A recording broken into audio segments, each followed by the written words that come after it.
புதுச்சேரி மக்களும் என்ன கிட்டத்தட்ட ஒரு 30 வருஷமா என்ன தாங்கி பிடிச்சுக்கிட்டு இருக்கிறீங்க.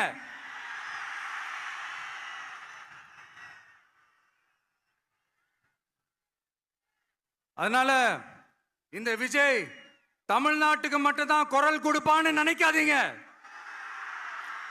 அப்படி பண்ணாத தவறு புதுச்சேரி மக்களுக்கும் சேர்த்து தான் குரல் கொடுப்பான். அது என்னுடைய கடமையும் கூட. அதனாலதான் இங்க நீங்க ஃபேஸ் பண்ற பிரச்சனைகளை பத்தி இன்னைக்கு நான் பேசுறதுக்காக வந்திருக்கிறேன். அது மட்டும் இல்ல, இந்த புதுச்சேரி கவர்மெண்ட்டை பத்தி நாம சொல்லியே ஆகணும். இது டெஃபினட்டா தமிழ்நாட்டில் இருக்கிற மாதிரி நம்ம திமுக கவர்மெண்ட் மாதிரி கிடையவே கிடையாது. ஏன்னா வேற ஒரு அரசியல் கட்சி நடத்துற நிகழ்ச்சியாகவே இருந்தாலும் அந்த நிகழ்ச்சிக்கு தன்னெழுச்சியா வர நம்ம மக்களுக்கு பாதுகாப்பு கொடுத்து பாரபட்சமே காட்டாம இந்த கவர்மெண்ட் நடந்துகிட்டு இருக்கிறாங்க. அப்படிப்பட்ட இந்த புதுச்சேரி கவர்மெண்ட்டுக்கும் நம்ம புதுச்சேரி சிஎம் சார் அவர்களுக்கும்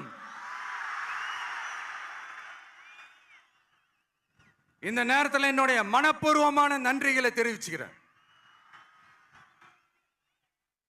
இத பார்த்தாவது தமிழ்நாட்டில் இருக்கிற அந்த திமுக கவர்மெண்ட் கத்துக்கிட்டா நல்லா இருக்கும். ஆனா அவங்க கத்துக்க மாட்டாங்க. பரவாயில்ல, வரப்போற எலெக்ஷன்ல 100% கத்துக்குவாங்க.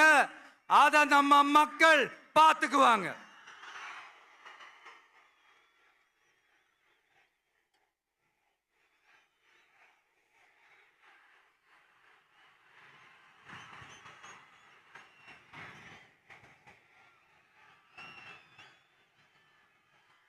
புதுச்சேரியில் இருக்கிற கவர்மெண்டோட கூட்டணி ஆட்சியில இருந்தாலும் புதுச்சேரிய ஒன்றிய அரசு எதிலையுமே கண்டுக்கல என்றது புதுச்சேரி மக்களான உங்களுக்கு நல்லாவே தெரியும்.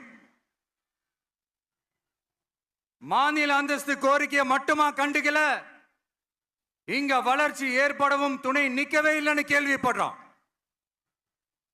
இந்த புதுச்சேரிக்கு இன்னும் மாநில அந்தஸ்து கொடுக்கல. மாநில அந்தஸ்து வேணும்னு கேட்டு பல முறை சட்டசபையில தீர்மானம் போட்டு ஒன்றிய அரசுக்கு அனுப்பி வச்சுக்கிட்டே இருக்கிறாங்க.